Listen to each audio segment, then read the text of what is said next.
Hello everyone, welcome to study Halla board. Study Halla board स्वागत है। आज डिस्कस करें एक इंपॉर्टेंट आर्टिकल फाइनेंशियल इंक्लूजन के बारे में, जिसे बोलते हैं वित्तीय समावेश। ये आर्टिकल बहुत ज़्यादा न्यूज़ में चल रहा है, तो इसको डिटेल से डिस्कस करेंगे। चलिए शुरू करते हैं। देखिए, सबसे पहले मैं अगर आपसे ये पूछूं कि फाइनेंशियल इंक्लूजन होता क्या है, तो आपका आंसर सिर्फ डायरेक्ट ये होगा कि वीकर सेक्शन और लो इनकम जो ग्रुप्स होते हैं उनको अफोर्डेबल कॉस्ट पे फाइनेंशियल सर्विसेज को उपलब्ध कराना, ये है फाइनेंशियल इंक्लूजन। तो अफोर्डेबल कोस्ट का मतलब ऐसे वो से है जो कोस्ट गरीब लोग या वीकर सेक्शन उसको एक्सेसिबल हो उनके लिए, तो उनको जो वित्तीय सेवाएं हैं उनको उपलब्ध कराई जाएं।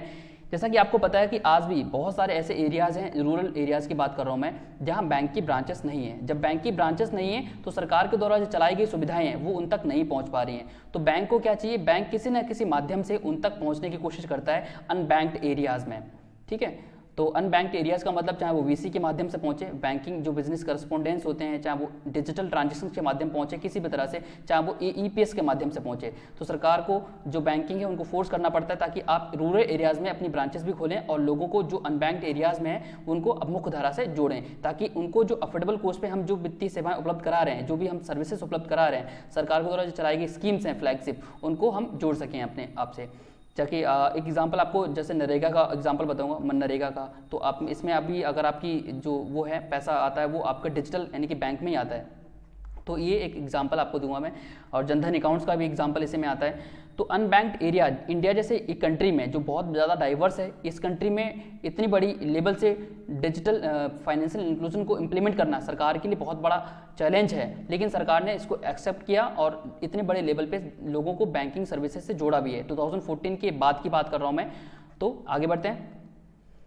फाइनेंशियल इंक्लूजन इनिशिएटिव सरकार ने पिछले कुछ सालों से लिए हैं, तो उनके बारे में डिटेल से डिस्कस करेंगे। लेकिन अभी हाल में जो रिसेंट न्यूज़ में चल रहा है वो है जनधन आधार मोबाइल, इसे बोलते हैं जैम। अगर आपसे ये कोई पूछे जैम क्या है, तो जैम जो है वो 3 वर्ड से मिलकर बना हुआ है। जे से है जनधन अकाउंट्स, ए से है आधार और एम से है मोबाइल फोन्स। यानी कि आप तक जो सरकार है वो अपनी सुविधाएं पहुंचाने के लिए इन 3 में से कोई भी एक मॉड्यूल को इस्तेमाल करेगा। आपके पास जनधन अकाउंट्स हो सकता है, आपके पास आधार कार्ड, आजकल सभी के पास आधार कार्ड्स हैं, आधार कार्ड के जरिए आप अपने जो है ट्रांजेक्शन बैंक से कर सकते हैं, और मोबाइल फोन्स के जरिए आप बैंक से जोड़ सकते हैं। तो इन तीनों के माध्यम से आपको वो सर्विसेज उपलब्ध कराई जाएंगी या वो स्कीम्स जो सरकार चला रही है वो उपलब्ध कराई जाएंगी।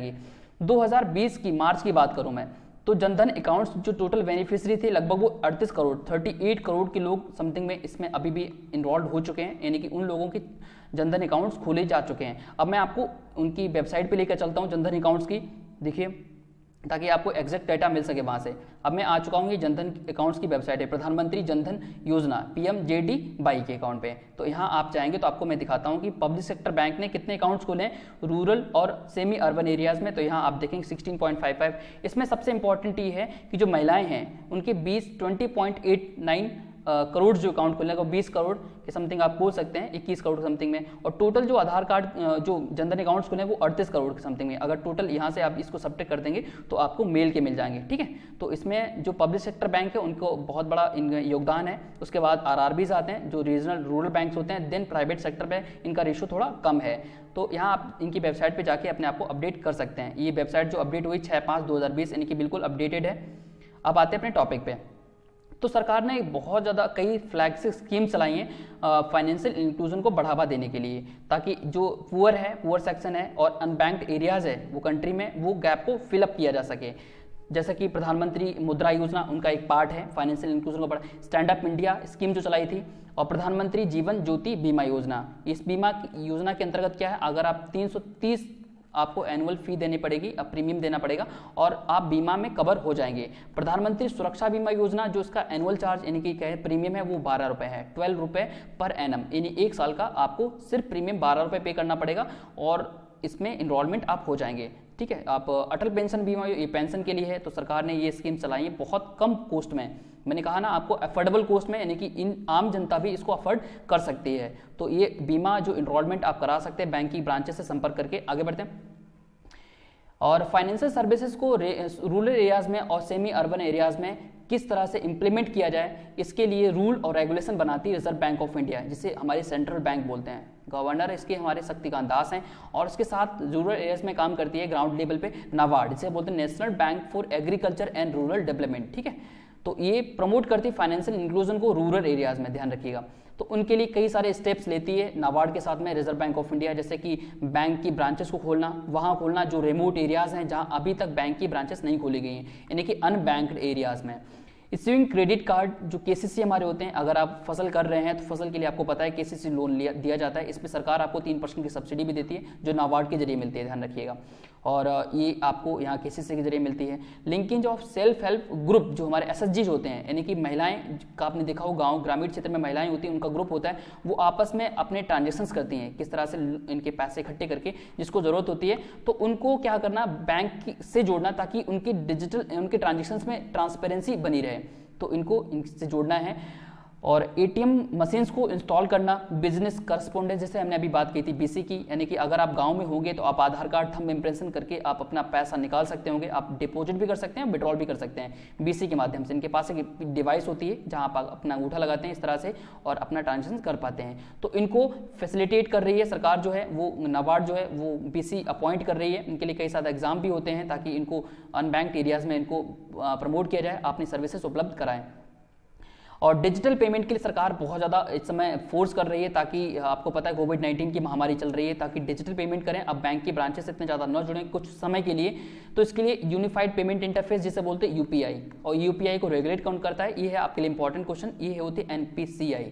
एनपीसीआई जो हमारी अम्ब्रेला एक ऐसी संस्था है जो ऑल डिजिटल पेमेंट को रेगुलेट करती है, national payment of corporation of India, ठीक है, डिजिटल पेमेंट को रेगुलेट करती है, सिक्योर और कंपेयर टू द पास्ट। पिछले कई सालों से मैं अगर आपको ये बताऊं कि जो हमारा डिजिटल पेमेंट है वो काफ़ी ज़्यादा सिक्योर हुआ है।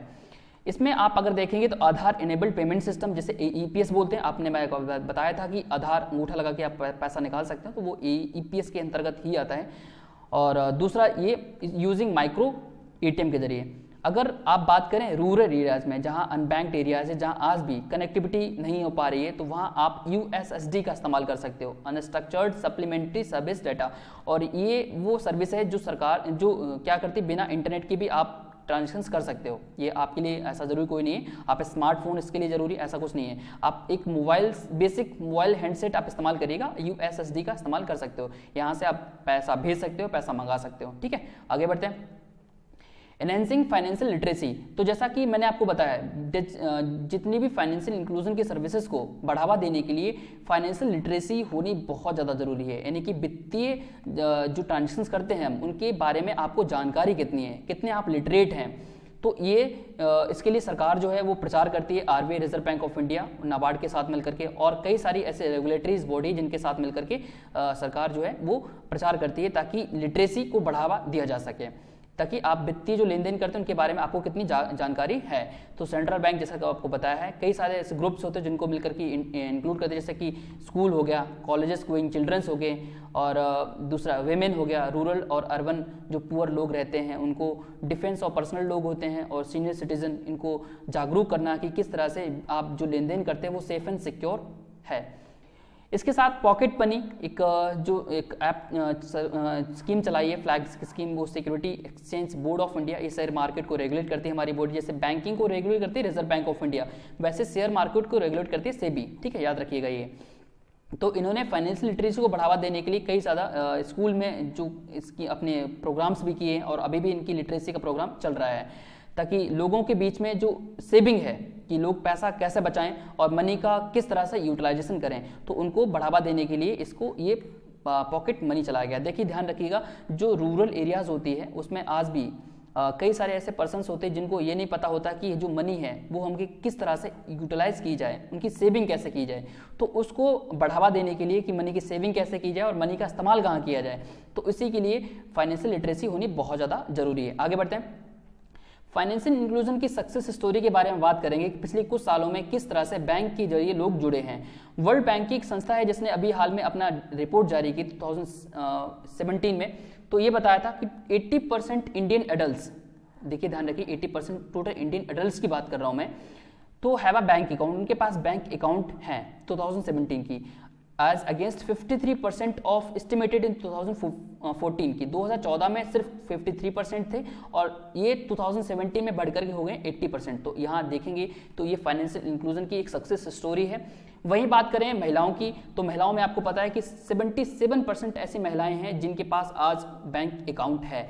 यही अगर 2014 की बात करें तो ये डेटा जो था 43% था। तो आप अगर कहेंगे 2014 के बाद में जो हमने फाइनेंशियल इंक्लूजन है उसमें काफ़ी ज़्यादा काम किया है, तो हाँ बिल्कुल काम किया है। और इसका आपको इफेक्ट भी देखने को मिलेगा। इफेक्ट क्या है कि इसका लास्ट माइल कनेक्टिविटी का मतलब है कि हमने दूर दराज लोगों को बैंकिंग की सर्विसेज से जोड़ा है। ठीक है, ये आपको पता हो। अंडर प्रिविलेज्ड लोग हैं, जो मार्जिनलाइज सेक्टर्स जो लोग जुड़े हैं, जो वीकर सोसाइटी से लोग जुड़े हुए हैं, वो भी आज बैंक की अम्ब्रेला के अंतर्गत आ गए हैं। इनकी गरीबी को दूर करने के लिए, जॉब्स क्रिएट करने के लिए और उनमें लिटरेसी बढ़ाने के लिए हमने इनको किसके जरिए जोड़ा है, फाइनेंशियल इंक्लूजन के अंतर्गत जोड़ा है। और एक्टिव पार्टिसिपेशन ऑफ सिटीजन बहुत ज़्यादा ज़रूरी है। जैसा कि आपको पता है कि जैसे जब ये 2014 में जब सरकार ने ये स्कीम जारी की थी जनधन अकाउंट्स की, तब उसमें प्राइवेट सेक्टर जो था वो इन्वॉल्व नहीं था। आज सिर्फ ये जनधन अकाउंट्स की बात नहीं करूंगा, मैं फाइनेंशियल इंक्लूजन की ओवरऑल बात करूंगा। तो इसमें प्राइवेट सेक्टर है वो काफ़ी ज़्यादा बढ़ चढ़ के आगे आ रहा है। अगर आप बात करें तो अब जो डिजिटल पेमेंट करते हैं, जो पेमेंट बैंक्स जैसे लागू पेमेंट बैंक हो गए, आप लाइक पेटीएम हो गया, पेमेंट एयरटेल पेमेंट बैंक हो गया, और एयरटेल मनी, जियो मनी, या आप डिजिटल ट्रांजेक्शन जो करते होंगे, इनमें कहीं ना कहीं जो फाइनेंशियल इंक्लूजन के लिए ही काम करती हैं, ध्यान रखिएगा। क्योंकि अगर आप फोन पे इस्तेमाल कर रहे हो, फोन पे क्या है, ये एक प्राइवेट संस्था है जो कि काम करती है, आपको वित्तीय लेन देन उपलब्ध कराती है। आप वहाँ से इंश्योरेंस प्रोडक्ट खरीद सकते हो, आप डिजिटल ट्रांजेक्शन कर सकते हो, तो कहीं ना कहीं आप वित्तीय समावेश में जुड़ रहे हो। ठीक है, ये आप याद रखेंगे। आगे बढ़ते हैं। तो फाइनेंशियल सर्विसेज को किस तरह से इंटीग्रेट किया जाए, तो इसके लिए आप जैम का इस्तेमाल कर सकते हो, जनधन, आधार, मोबाइल, तीनों में किसी चीज़ का, ताकि आप सरकार के द्वारा जो चलाई गई फ्लैगशिप स्कीम है उनका लाभ उठा सकें। एक स्कीम बताऊंगा मैं, डीबीटी, डायरेक्ट बेनिफिट ट्रांसफर। जैसे आप जो सब्सिडी लेते हैं सिलेंडर के अंतर्गत, जो भी सिलेंडर, तो उसकी सब्सिडी जो है आजकल डायरेक्टली, कोई भी इसमें बीच में बिचौलिए नहीं होते हैं, आपको डायरेक्ट इस चीज़ का पैसा मिलता है। तो ये बहुत बड़ा एक मेजर जो सरकार का अचीवमेंट है। तो इसको कितनी ज़्यादा ट्रांसपेरेंसी है, ये सरकार के लिए भी बहुत ज़्यादा सोचने वाली बात होती है। ठीक है, तो ये आपको याद रखना है। तो दूसरी चीज़ ये है कि सरकार के लिए एक चैलेंज ये भी है कि किस तरह से हम जो लोग हैं, जो पब्लिक है, जो रूरल एरियाज़ की पब्लिक है, वो आज भी कैश के ऊपर बहुत ज़्यादा रिलायंस है, वो अब निर्भर है। कैश मोड जो पेमेंट करती है वो आज भी बहुत ज़्यादा लोग करते हैं। जैसे आप बात करें पेट्रोल पंप पे आज भी, तो वहाँ डिजिटल पेमेंट का ऑप्शन ज़रूर होता है, लेकिन फिर भी लोग क्या करते हैं, कैश को प्रीफर करते हैं। जैसे कैश को प्रीफर करना, आपको मैं एक इसका एप्लीकेशन भी बताऊंगा कि वो आपके लिए थोड़ा हानिकारक भी हो सकता है। आप डिजिटल पेमेंट करेंगे तो आप थोड़ा सही रहेगा। एसोसिएटेड चैलेंजेस भी कुछ सरकार के लिए है। जैसे आपको पता है कि फाइनेंशियल सर्विसेज को किस तरह से यूनिवर्सल एक्सेसिबल बनाया जाए, यानी कि सभी के लिए किस तरह से एक्सेसिबल बनाया जाए, वो सरकार के लिए बहुत बड़ा चैलेंज है। जैसे कि वर्ल्ड बैंक का जो डेटा है वो है लगभग 19 करोड़ के समथिंग ऐसे लोग हैं, एडल्ट्स की बात कर रहा हूँ मैं, जिनके पास आज भी बैंक अकाउंट नहीं है। ये टोटल इंडिया की बात कर रहा हूँ मैं। तो इंडिया में लगभग अभी 190 मिलियन ऐसे एडल्ट्स हैं जिनके पास बैंक अकाउंट ही नहीं है आज की तारीख में। तो इंडिया अभी जो है सेकेंड पोजीशन में खड़ा हुआ चाइना के बाद में, जहां आज भी बैंक की सर्विसेज उपलब्ध नहीं करा पाते हैं जो एडल्ट्स लोग हैं। ठीक है, फर्स्ट आता है चाइना का नंबर, सेकेंड आता है इंडिया का नंबर। आगे बढ़ते हैं। तो डिजिटल डिवाइड एक हम बात करेंगे, डिजिटल टेक्नोलॉजी को किस तरह से हम प्रमोट करें फाइनेंशियल इंक्लूजन के लिए। तो non availability of suitable financial product, lack of skill की वजह से किस तरह से स्किल कम है। जैसे मैंने आपको बताया था अभी, प्रधानमंत्री सुरक्षा बीमा योजना जो वो सिर्फ 12 रुपये में आपको मिलता है, कवर अप मिलता है 1 साल के लिए पूरा। और यही अगर आप इंश्योरेंस प्रोडक्ट आप किसी दूसरी कंपनी से लोगे प्राइवेट से, तो वह आपको 4000 में, 6000 में, 7000 में मिलेगा। तो ये डिफर करता है कंपनी टू कंपनी में। तो ये लैक ऑफ नॉलेज की वजह से आप गलत प्रोडक्ट पिकअप कर लेते हो, ताकि आप में क्या है, डिजिटल लिटरेसी नहीं है। तो इसी लिटरेसी को दूर करने के लिए क्या करती है बैंकिंग, जो करती है रेगुलर बेसिस पे डिजिटल लिटरेसी प्रोग्राम भी कराती है। तो लो इनकम जो कंज्यूमर्स हैं, जो अभी भी अफोर्ड नहीं कर पाते टेक्नोलॉजी को, तो उनके लिए एक बहुत बड़ा हर्डल है ये। जनधन स्कीम की बात करूं मैं, तो इसमें जो अकाउंट्स खोले गए थे, जनधन अकाउंट जो भी अकाउंट खोले गए थे, उनमें अभी तक बहुत ज़्यादा ऐसे अकाउंट हैं जो डॉर्मेंट हो चुके हैं। डॉर्मेंट का मतलब है उनके 2 या 3 साल से लोगों ने लेन देन ही नहीं किए हैं। तो आप देख सकते हैं किस तरह से ये जो है डॉर्मेंट अकाउंट हुए हैं। उनके पीछे रीज़न है कि लिटरेसी कम है, बिल्कुल ट्रांजेक्शन ही नहीं किए हैं। जबकि आपको पता है कि जो हमारे जनधन अकाउंट्स, उसमें आपको डेबिट कार्ड भी इशू किया जाता है, आप डेबिट कार्ड का इस्तेमाल करके ट्रांजेक्शन कर सकते हो।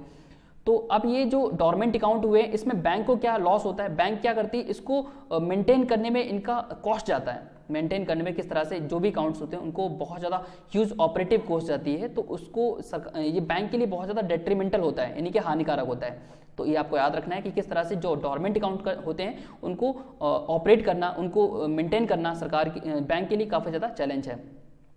और इसके कई ज़्यादा काउंटर प्रोडक्टिव जो आउटकम्स भी आते हैं, जैसे कि ये जो स्कीम्स जो चलाई जा रही हैं वो जो लोग हैं वो जो सरकार ने जो एम्बिशंस रखा है अपना उसको इस्तेमाल ना करके उसका साइड लाइन एम्बिशंस निकाल लेते हैं। ठीक है, आगे बढ़ते हैं। तो informal and cash dominated economy, आज भी हमारी जो इंडियन इकोनॉमी है वो कैश डोमिनेटेड है, यानी कि लोग आज भी कैश को प्रीफर करते हैं एज कम्पेयर्ड डिजिटल ट्रांजेक्शन्स, क्योंकि लोगों का आज भी भरोसा नहीं है डिजिटल ट्रांजेक्शन्स में। और भरोसा के साथ में एक ये भी है कि लोगों के बीच जो है वो डिजिटल लिटरेसी भी बहुत कम है। एक ILO के डेटा के अनुसार 81% of employed persons in India work in informal sector. Informal sector का मतलब है कि जैसे कि कोई कुम्हार हो गया है या कई सारे ऐसे काम होते हैं जो लोग संस्था से नहीं जुड़े हुए हैं, जैसे कि बुनकर हो गए हैं, बहुत ज़्यादा ऐसे लोग हैं, तो वो आज भी 81% ऐसे लोग हैं जो एम्प्लॉयड तो हैं लेकिन इनफॉर्मल सेक्टर में हैं, तो वो उनके पास क्या है, डिजिटल पेमेंट का ऑप्शन नहीं है, लैक ऑफ स्किल की वजह से कह सकते हैं आप, या हो सकता है वो उस पर ज़्यादा रिलायंस नहीं करते हैं, ज़्यादा भरोसा नहीं कर सकते हैं सॉरी। इनफॉर्मल सेक्टर्स में बेसिकली हम बात करें कि इतना डिपेंडेंस कैश के ऊपर, ये सरकार के डिजिटल जो लिटरेसी है फाइनेंशियल इंक्लूजन के लिए एक बहुत बड़ा हर्डल है। ठीक है, तो जेंडर गैप एक बहुत बड़ा हर्डल है। मैं आपको एक डेटा के अनुसार बताता हूँ, 2017 के ग्लोबल फिनटेक्स डेटा के अनुसार 83% of males above 15% of age, लगभग 83% ऐसे मेल हैं 15 साल से ऊपर के जिनके पास बैंक अकाउंट इंस्टीट्यूशंस में है, और वही यही जो 83% जो मेल की बात हो रही है वही 77% वहाँ फीमेल है, तो ये एज गैप भी यहाँ पे है। सोशियो इकोनॉमिक एक फैक्टर है, जैसे कि अवेलेबिलिटी ऑफ मोबाइल हैंडसेट, जैसे आप डिजिटल ट्रांजेक्शन अगर आप करना चाहते हैं तो एक्सेसिबिलिटी ऑफ मोबाइल फोन्स आपके पास होना जरूरी है, इंटरनेट फैसिलिटी आपके पास होना जरूरी है। लेकिन ये जो सोशियो इकोनॉमिक फैक्टर है वो ये है कि मैन के पास आज भी विमेन से ज़्यादा कंपेयर में आज जो हैंडसेट या मोबाइल फ़ोन या इंटरनेट एक्सेसिबिलिटी मैन के पास ज़्यादा एज कंपेयर टू विमेन। ठीक है, ये एक सोशियो इकोनॉमिक फैक्टर है, ध्यान रखिएगा। आगे बढ़ते हैं। Lack of credit penetration, credit penetration का मतलब है कि जैसे लैक ऑफ नॉलेज की वजह से आज भी हमें यही नहीं पता चलता है कि जो बैंक हैं वो किस तरह के लोन्स प्रोवाइड कराते हैं, यानी कि अगर आप कोई बिजनेस इस्टेब्लिश करना चाहते हो तो आपको बैंक आपको क्रेडिट देती है। जैसे एक डेटा के अनुसार मैं बताऊं 2016 में जो लोन अकाउंट पर 1000 लोगों में सिर्फ इंडिया में 154 लोगों ने लोन लिया था, ध्यान रखिएगा। 1000 जो एडल्ट्स हैं उनमें सिर्फ 154 ऐसे लोग हैं जिन्होंने लोन लिया था, तो कितना ज़्यादा गैप है इन दोनों नंबर्स के बीच में आप यहाँ समझ सकते हो। और ये जो क्वाइट लो नंबर है economies in BRICS countries, BRICS nation का मतलब ब्राज़ील, बी से है Brazil, Russia, India, China, South Africa, तो इनमें सबसे लो है ये, यानी कि 1000 लोगों में से सिर्फ 154 जो है वो क्रेडिट फैसिलिटी ले पाते हैं बैंकिंग से। आगे बढ़ते हैं। तो ये था आज का आर्टिकल, आई थिंक आपको अच्छा लगा होगा। Thank you for watching.